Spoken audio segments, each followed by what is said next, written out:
diabète gestationnel. Il concerne entre 3 et 6% des grossesses. Il touche des femmes qui n'étaient pas diabétiques, mais qui le deviennent quand elles sont enceintes, et vous allez comprendre pourquoi. Oui, normalement, quand on mange, le sucre qui est présent dans les aliments, représenté ici sous la forme, vous allez le voir, de petits cristaux blancs, arrive dans le sang. Le pancréas va sécréter, qui est vert, là, vous voyez, cette corne sécrète de l'insuline, une hormone capable de transporter ce sucre vers les cellules qui en ont besoin. En cas de diabète, cette régulation par l'insuline ne fonctionne plus et la glycémie, le taux de sucre dans le sang, va augmenter. Chez une femme enceinte, certaines hormones produites par le placenta freinent l'action de l'insuline parce qu'elles réorganisent l'absorption de l'alimentation et donc du sucre en faveur du fœtus. Mais du coup, le pancréas doit en produire plus que d'habitude pour pouvoir réguler ce taux de sucre. Alors chez certaines femmes, il n'en est pas capable. Ce manque d'insuline va entraîner une augmentation du taux de sucre. C'est le diabète gestationnel. Il survient plus souvent après 35 ans en cas de surpoids avant la grossesse, de prise de kilos accélérée dès son commencement et d'antécédents familiaux de diabète. Alors le principal risque, c'est que le fœtus reçoive trop de sucre et soit trop gros. C'est ce qu'on appelle la macrosomie. Elle peut compliquer l'accouchement et même imposer un déclenchement. Dans la majorité des cas, un changement de régime diététique est suffisant pour contrôler cette glycémie. Sinon, comme pour Stéphanie, il faut ajouter des injections d'insuline. Géraldine Zamanski et François Rochelle l'ont rencontré. Stéphanie entre dans le 9e mois de sa 3e grossesse. Et alors qu'elle s'alimentait exactement comme pour les 2 précédentes, le diabète s'est très vite annoncé. Pour les premières grossesses, j'avais entendu parler du diabète gestationnel, mais étant donné que moi, j'avais pas de problème de sucre, de taux de glycémie élevé, je passais mes grossesses normales. Là, pour le numéro 3, dès le départ, j'ai eu un taux de sucre assez élevé et puis qui s'est accentué avec les mois de la grossesse. Allez, on va faire une petite sieste. Et au 4e mois, le diagnostic de diabète gestationnel est vraiment tombé. Pas d'arrêt maladie à la clé pour Stéphanie qui a continué à travailler, mais une grossesse un peu moins sereine avec de nouvelles règles de vie. L'équipe spécialisée qui la suit a commencé par supprimer les jus de fruits et les desserts sucrés bien sûr, mais pas seulement. Chaque assiette doit être équilibrée. Donc on a revu les menus. Le plat principal composé d'une viande et de légumes, du féculent, parce que même si on a du diabète, c'est pas pour autant qu'il faut supprimer tous les sucres lents. C'est important. Et bien sûr, avant chaque repas, Stéphanie doit contrôler la quantité de sucre dans le sang, sa glycémie. À midi aujourd'hui, c'est plutôt pas mal parce qu'il faut être à moins de 0,90 avant le déjeuner ou avant le dîner. Mais au début de l'été, les taux de Stéphanie restaient trop élevés malgré son régime rigoureux. Elle a donc dû commencer des injections d'insuline, l'hormone qui contrôle le sucre, car sa production naturelle par le pancréas ne compensait pas les dérèglements provoqués par la grossesse. J'avoue que le geste même de se piquer, en tout cas moi je parle pour moi, c'est pas un gestiné, d'accord? Moi je sais pas faire des prises de sang, je suis pas laborantine, enfin voilà quoi. Hein, donc il a fallu prendre sur soi, voilà exactement. Donc la première fois que j'ai fait mon injection, j'avoue que j'ai fait une bonne respiration, même si en soi cette petite aiguille elle est pas anxiogène, hein, c'est la plus fine qui existe sur le marché. Après l'injection, il faut vite manger pour ne pas se retrouver en hypoglycémie quand l'insuline commence à agir. Sans oublier de rentrer tous ses taux dans son dossier sur Internet en liaison permanente avec son médecin hospitalier. Il va analyser, c'est du cas par cas, mes résultats. Et puis, il va me coacher à distance en disant, là maintenant, il faut que vous ajoutiez 1 unité, 2 unités supplémentaires d'insuline lente, d'insuline rapide. Voilà. Donc, c'est cette manière-là où je vais être vraiment bien encadrée. Mais depuis quelques jours, ça se complique avec une multiplication des pastilles orange et rouge qui signalent des taux un peu trop élevés. Si on est trop dans le rouge, on verra s'il faut avancer la date de l'accouchement.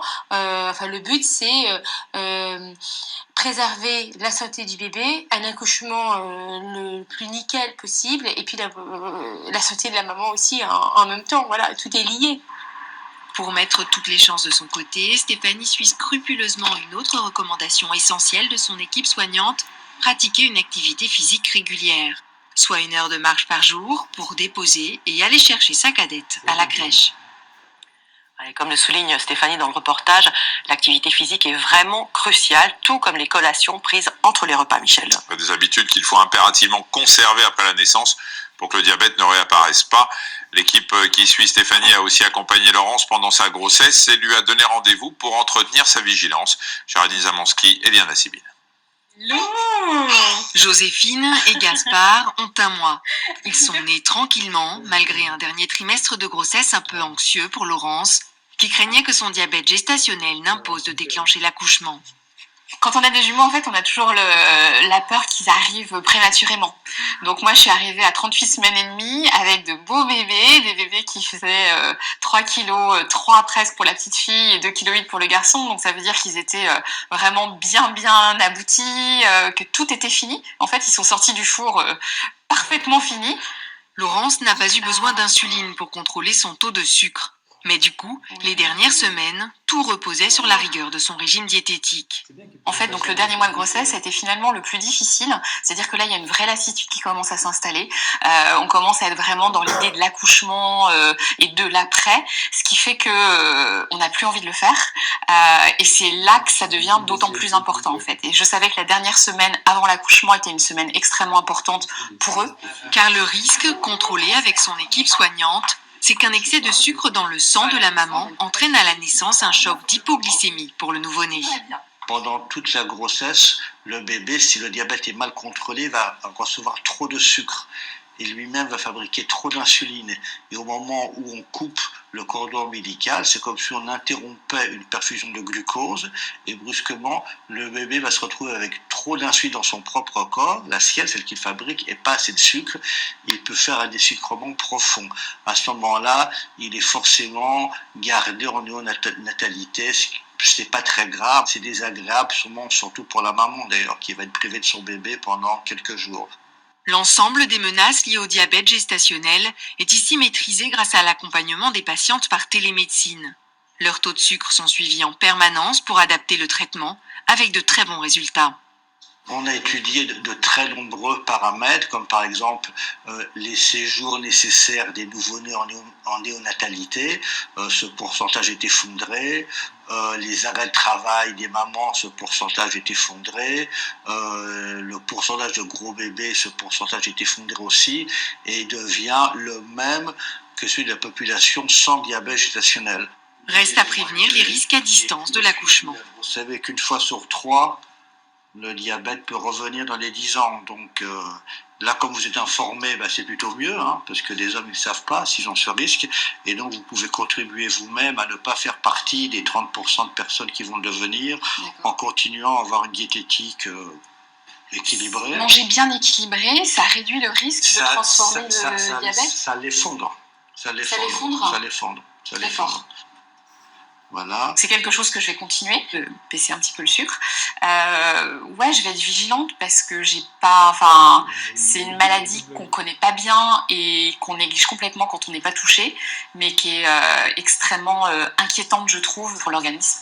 Donc je vais suivre ça avec beaucoup d'attention. Les jumeaux et les proches de Laurence vont donc désormais bénéficier des règles diététiques apprises pendant sa grossesse, une bonne conséquence du diabète gestationnel. J'en avais jamais entendu parler. Quand je l'ai eu, moi, je me suis rendu compte que finalement, il y en avait pas mal dans mon entourage alors que je ne le savais pas. Et je trouve ça dommage. C'est comme si c'était un peu une maladie honteuse alors que ça n'a rien de honteux. Au contraire, c'est important de savoir que ça existe. C'est important de le traiter parce que c'est assez facile finalement à traiter pour que ça se passe au mieux. Voilà, au vu des très bons résultats de la télémédecine dans le suivi du diabète gestationnel, plusieurs hôpitaux adhèrent désormais à la plateforme internet conçue dans le service. Si l'équipe qui vous suit ne l'utilise pas, vous pouvez quand même télécharger l'appli gratuitement. Vous pourrez enregistrer vos glycémies et bénéficierez d'une alerte automatique en cas de dépassement, vous invitant à consulter votre médecin. Tous les renseignements sont sur notre site allodocteur.fr.